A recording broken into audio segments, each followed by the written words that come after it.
Unsay katuyuan sa Ginoo nganong iyang gihimo ang tao? Mga kaigsuonan, mayong adlaw. Sigon sa Genesis 1 ug 2, ang ipanghimo sa Dios gikan sa unang adlaw ngadto sa ikalima, igo ra niyang gisulti. Sa dihang iya ning gibalikag tan-aw, nalipay ang Dios sa iyang gihimo. Sa kaanong kaadlaw, nagkasabot ang Santos nga Trinidad nga himuon nila ang tao sama sa ilang dagway. Gibudlayag himo si Adan, gipurma gikan sa yuta, ug gihatagag Dios nung gininhawa nga naghatag og kinabuhi. Nakita sa Ginoo naa say kauban og tabang. Ani di ay kapinangga sa Dios ang tao. Si iba nahimong bukog sa bukog ni Adan ug unod sa iyang unod. Unya, ang kalibutang nahimo nga way pagkulang gipiyal nila aron ilang magamit og ampingan. Diyang human naghimo ang tanan, ibalaan sa Dios ang ikapitong adlaw ug napahuway siya. Si Adan ug si iba nagpatintal pagbuhat sa gidili nila. Di lang nato tukion, hinuon suwayan nato sabot ang resulta sa salang orihinal diri nato. Kinsa ug unsa mang yudi ay ta. Ato ning tan-awon ug ilhon diha sa mga inadlaw natong panginabuhi. Ang una, ang atong relasyon sa kaugalingon. Ang paggamit sa atong tagsa-tagsang gasang nadawat. Girespeto ba o giabuso ba nato ang atong maayong lawas, ang maayong barog? Gigamit ba nato sa maayo ang atong abilidad sama sa pagkamaayong muluto, maayong mukanta, maayong musayaw? Gigamit ba nato sa maayo ang atong kaabunda sa sapi, sa mga butang, sa mga tao o mga higayon nga importante sa atong kinabuhi? Ang ikaduha, ang atong relasyon sa nature. Aging sumusunod nila ni Adan og ni Iba. Kapyalan ba ta pag-reuse?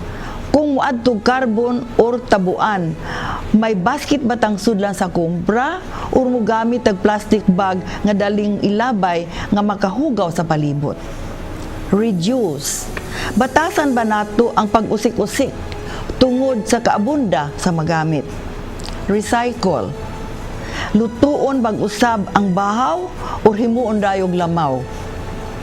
Repair. Tayon pa ba ang gisi? Kuhaan bagmansa ang nagkahugaw aron magamit pag-usab? Recover. Ang ma-misplaced or mawala, pangitaon pa ba o mupalit lang dayog ikapuli? Ikatulo, ang atong relasyon sa trabaho. Sama sa Ginoo, ato bang tan-awog balik ang atong buhat ug ato bang ikalipay ang atong makita? Makita ba ang atong kasing-kasing diha sa kalimpyo o sa kamaayo sa atong trabaho? Nagtimaan ba ta nga ang trabaho pamaagi di ay pagtapos sa misyon sa atong Ginoo? Ang ikaupat, atong relasyon sa ubang tao. Ato bang madawat nga kitang tanan mga anak sa Dios nga di ay way labaw ug way minos? Mutahod ba ta o mudaot hinuon sa usag-usa? Mubati ba ta o musabot sa atong isig katao? Ang ikalima, atong relasyon sa sosyedad, sa kalibutan. Nagpakita ba tag pagtagad sa panginahanglan sa barangay, sa lungsod, sa syudad, sa kalibutan? Ato bang sundon ang mga balaod sa barangay, sa lungsod, sa syudad, sa kalibutan? Ang ikaunom, ang atong relasyon sa Ginoo. Suwayan natog sabot ang tulo ka mga rason ngano tanghimo: pag-ila, paghigugma o pagserbi sa Dios.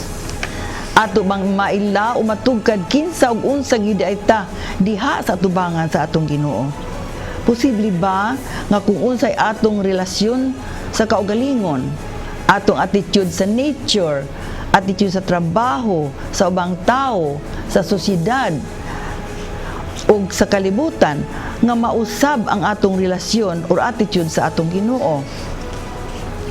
Tungod sa pagpangga sa Dios nato, unsa kaha kung ato ning paningkamutan?